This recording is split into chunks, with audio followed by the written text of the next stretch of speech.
네, 오늘은 우리나라 경제의 미래 먹거리 중 하나, 전기차 이야기를 해볼까 합니다. 미국에서 잘 팔리는 우리나라 전기차가 세제 혜택을 받지 못하게 되면서 비상이 걸린 겁니다. 그렇습니다. 이게 원래 미국이 법을 만들 때 중국을 견제하기 위해서 만든 법안이었는데요. 우리나라 기업들이 타격을 받게 생겼습니다. 자세한 내용을 주원 현대경제연구원 연구실장과 함께 짚어보겠습니다. 안녕하십니까? 어서 오십시오. 안녕하십니까? 안녕하세요. 먼저요, 우리나라가 미국 시장에서 네. 전기차 판매가 계속 급증하고 있잖아요. 네네. 점유율이 얼마 정도 지금 한 됩니까? 9% 정도로 알고 있거든요. 현대 네. 쪽이 현대기아차 합해서 근데 뭐 가장 높은 거는 역시 뭐 테슬라 이런 쪽이겠죠. 한 예. 10% 정도 되는데 네. 상당히 뭐 우리나라 그 현대기아가 초반에는 사실 전기차가 많이 밀렸거든요. 예. 시장에서 세계 시장뿐만 아니라 우리나라 시장에서 많이 밀렸었는데 많이 쫓아갔어요. 예, 많이 쫓아갔고 미국 시장에서 뭐 거의 10% 가까이 됐다는 거는 그만큼 경쟁력이 있다는 거고요. 뭐 이제는 우리 전기차가 우리나라의 어떤 새로운 성장 동력 네. 확실히 자리 잡고 있다 이렇게 보시면 될 것 같습니다. 그런데 세제 혜택을 못 받게 됐다고 하더라고요. 예, 이게 이제 그 인플레이션 감축 법안 IRA라고 하는데 이게 뭐 내용을 보면 정말 인플레이션이 용어라니까 왜 들어갔는지 잘 모르겠지만 아무튼 그 여러 가지 조항 중에 하나의 조항이에요. 그러니까 예. 전기차에 대해서 이제 기존의 보조금을 지급을 했었는데 이제 그거를 미국 내에서 어떤 배터리, 그러니까 예. 전기차는 배터리가 주된 동력이니까 또 미국 내 또는 미국과 FTA를 맺은 국가에서 만들어진 배터리를 사용을 해야 미국 내에서 전기차를 조립하고 미국 시장에 판매할 때 보조금을 받을 수 있는데 예. 그 명단에서 이제 그 현대기아가 이제 빠지게 됐죠. 아예 그렇죠. 그 회사 브랜드들을 적시를 했었어요. 그러니까 미국 기업들, 미국 자동차 기업들이 있고 그다음에 뭐 독일 쪽은 혜택을 받는 기업이 BMW, 벤츠, 아우디, 또 일본은 닛산. 우리나라는 아예 브랜드가 빠져 있어요. 예. 그렇군요. 예. 그래서 이제 장기적으로 또 그 타격이 또 예상이 되고 있는 대목인데 저희가 준비한 녹취가 하나 있습니다. 먼저 듣고 이야기를 좀 이어가겠습니다. 바이든 미 대통령이 현지 시각으로 지난 16일에 서명한 인플레이션 감축법 때문에 지금 말씀드린 대로 우리 기업들이 비상이 걸렸는데요. 바이든 대통령의 목소리 함께 들어보시겠습니다. The bill I'm about to sign is not just about today, it's about tomorrow. It's about delivering progress and prosperity to American families. 네, 바이든 미 대통령 얼마 전에 우리나라에 왔었고요. 네, 한미 정상회담에서 반도체 협력도 하기로 했고 네. 또 아시아태평양 경제협력체에 같이 네. 참여해서 여러 가지 보급망도 개선하기로 하지 않았습니까? 네, 네. 그런데 왜 우리나라가 빠진 겁니까?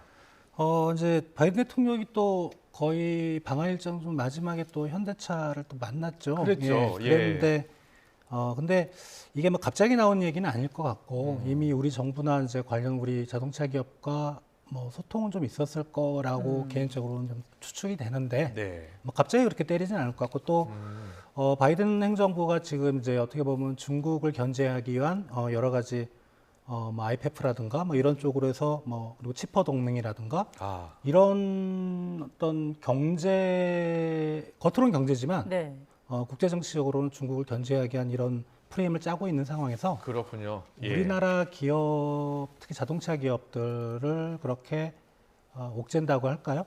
이건 개인적으로 좀 의문이긴 해요. 예. 그래서 이거를 우리가 그냥 있는 그대로 그 발표된 내용대로 받아들이는 것도 좀 아닌 거라는 생각이 좀 있고 그러니까 뭐 갑자기 그런 걸 내놓을 수는 없거든요. 예. 그러니까 소통은 있었을 것 같고 아마 제 생각인데 이게 이제 어떻게 보면 미국이 올해 11월에 중간 선거가 있으니까 네. 예. 어떤 정치적인 액션일 것 같고 아.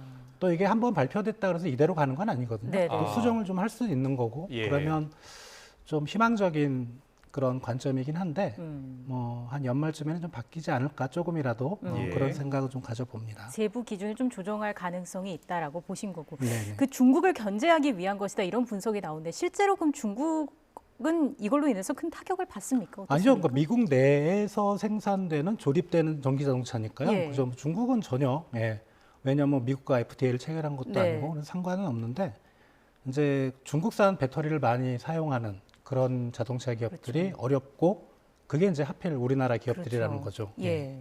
중국 배터리 시장 세계 시장 규모 지금 그래픽으로 만들었는데요. 상당하네요. 뭐 이게 이제 뭐 가격 경쟁력의 이점이기도 하고요. 그리고 이제 배터리에 들어가는 뭐 리튬이나 니켈, 코발트 이런 원료들이 많긴 한데 보면은 이제 사실 리튬의 가장 마켓 쉐어가 높은 거는 이제 호주거든요. 네. 네. 근데 호주가 리튬을 처리할 수 있는 그런 처리 공장이라 그럴까 이런 게 없어요.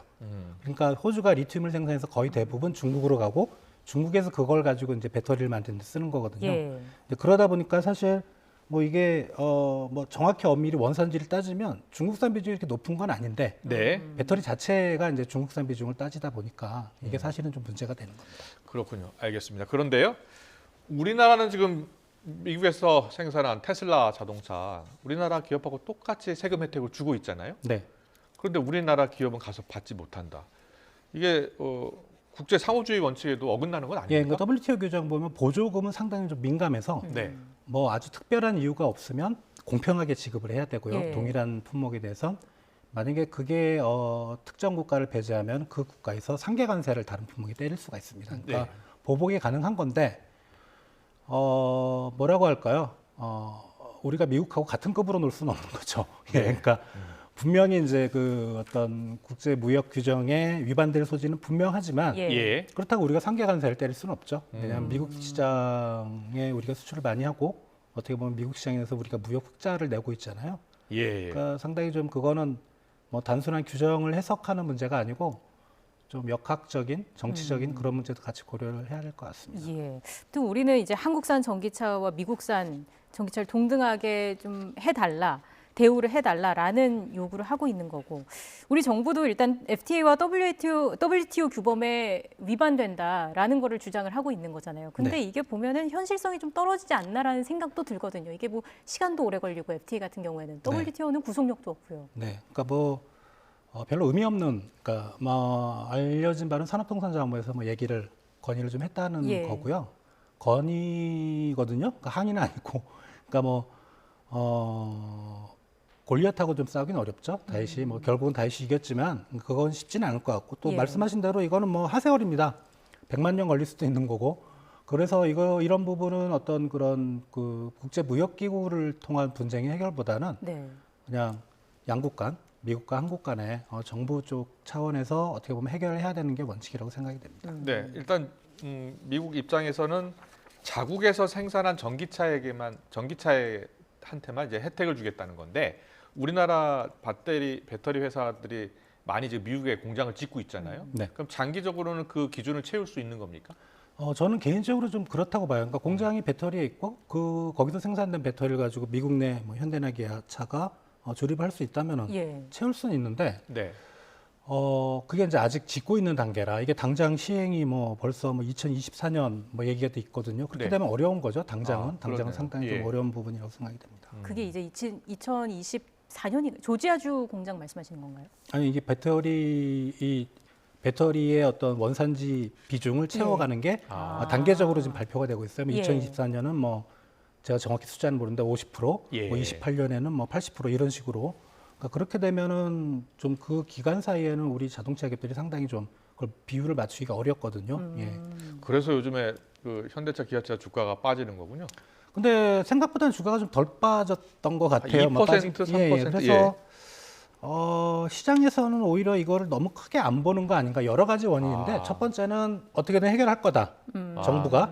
정부가 안 되면 현대나 기아차에서 어떻게든 해결할 거다. 예. 그런 의미가 좀 있지 않나 그렇게 생각이 한미 듭니다. 정상회담 그 돌이켜 생각해 보면 현대차 방문을 했잖아요. 바이든 대통령이. 그래서 정의선 네. 그 회장, 부회장 그 어깨도 두드리고 하면서 공장 지어줘서 고맙다 이런 말 했던 거 기억나거든요. 예. 예. 그 반대로 얘기하면 이제 상당히 우리 기업들이 이 규정이 적용되면 피해를 보는데 그러면 이제 뭐 제 개인적인 생각이지만 이제 현대차나 기아차에서 우리가 이거 규정을 채울 수 없으니까 공장 짓는 걸 좀 연기를 해야 되겠다 이렇게 치고 나갈 수도 있는 거거든요. 그러니까 미국도 여러모로 생각을 하고 있을 거예요. 네. 뭐 분명히 우리 자동차 기업들이 어렵다는 걸 생각하고 있으니까 예. 이게 일방적으로 당할 거라고 생각을 안 합니다. 저희도. 좀 더 구체적으로 기업들이 할 수 있는 가장 빠르고 좀 즉각적인 대응이 뭐가 있을까요? 미국 정부에 이제 얘기를 해야죠. 계속. 뭐 우리 정부도 얘기를 하고 뭐 이거는 말로 풀어야 되는 문제라. 예. 그리고 아까 말씀드렸는데 이제 규정을 바꿀 수 있거든요, 조금씩. 그러니까 그런 부분을 하면 잘 될 거라고. 왜냐하면 뭐 미국 입장에서는 한국이 상당히 중요하거든요. 동아시아 쪽에서 뭐 경제적이나 국제 정치적인 역할을 많이 기대하고 있으니까. 네. 그러니까 바이든 행정부도 아마 11월 중간 선거 뭐 그 전후로 해서 끝나면 뭐 어느 정도의 우리가 좀 해결의 실마리가 보이지 않을까 생각이 듭니다. 예. 그리고요, 우리나라 전기차 산업 사실 미래 먹거리가 될 수가 있잖아요. 네. 먹거리이기도 하고요. 예. 그런데 보면 중국 의존도가 상당히 높다고 하는데 어떤 이유 때문입니까? 이게 이제 승용차 말고요, 그 상용차 버스 쪽이거든요. 그러니까 우리가 중국 전기차 산업의 경쟁력이 되게 높습니다.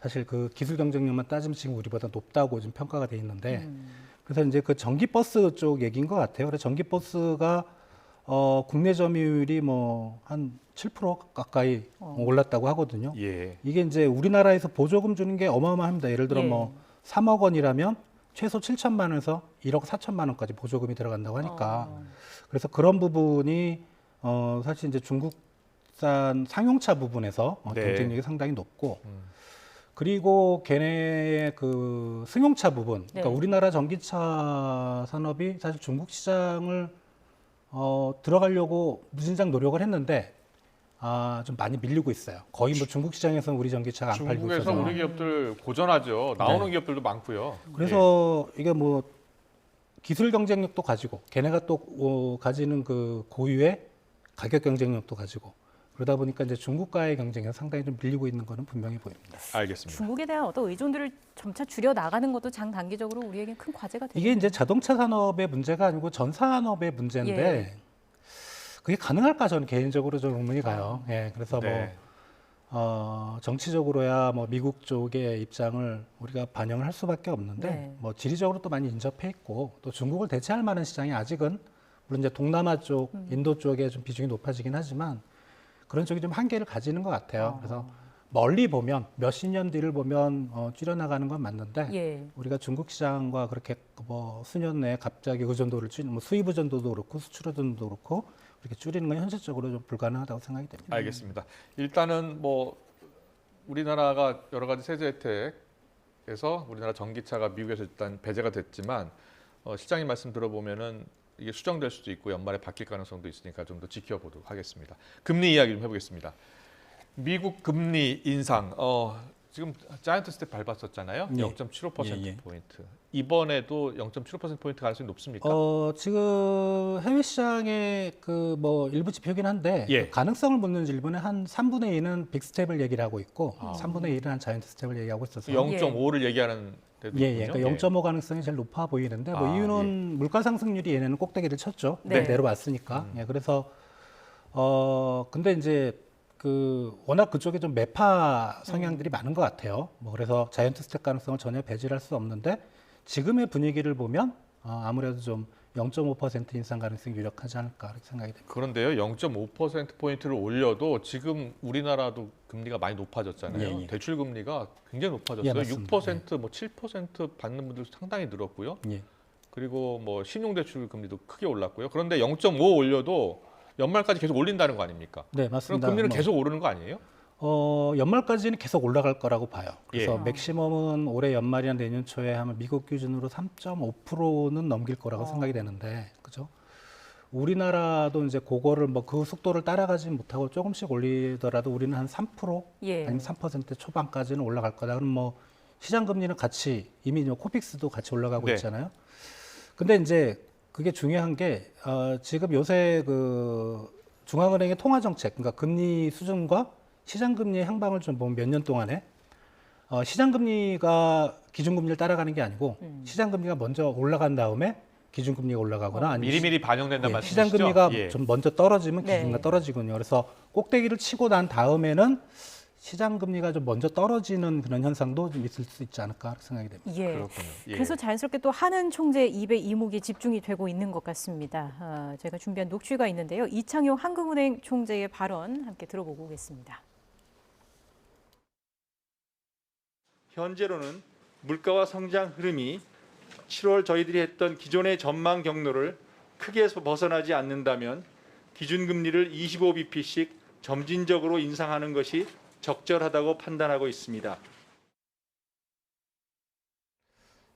네, 일단 이게 금리 역전이 되면 상당수 원달러, 달러가 유출되지 않을까 상당히 네. 우려를 했었잖아요. 네, 지금 네. 시장 상황은 어때요? 원달러 환율 어떻습니까? 많이 올라갔죠. 예, 피크를 쳤는데 또 뭐 사상 최고치를 기록했다고 하는데, 그러니까 올해 안에. 근데 실제로 지금 자금 동향을 보면 유출된다는 증거는 없어요. 그러니까 외환 보유고가 좀 줄긴 하는데, 좀 뭐 일부는 빠져나갔겠지만 또 외환 보유고는 성격이 우리가 달러만 가지고 있는 게 아니라 유로화나 엔화도 가지고 있는데 그거를 달러로 환산해서 예. 또 이쪽 통화도 약세니까 그럼 외환 보유가 줄는 것처럼 보이거든요. 그래서 지금 자금 유출의 우려는 없는데 좀 외환 시장은 항상 좀 민감하게 반응을 하죠. 네. 금리 격차 때문에.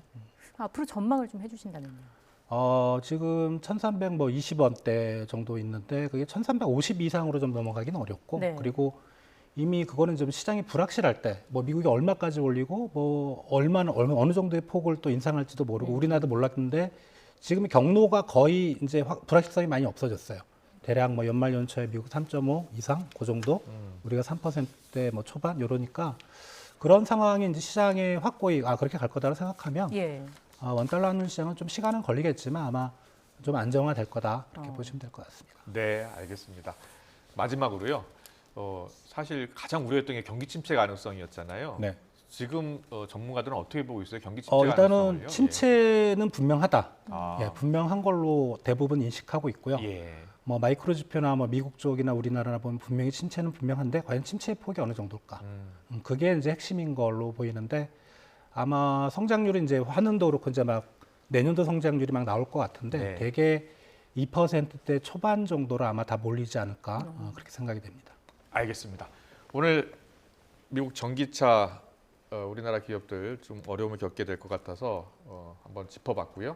그리고 금리까지 이야기해봤습니다. 주원 현대경제연구원 연구실장과 함께했습니다. 고맙습니다. 고맙습니다. 감사합니다.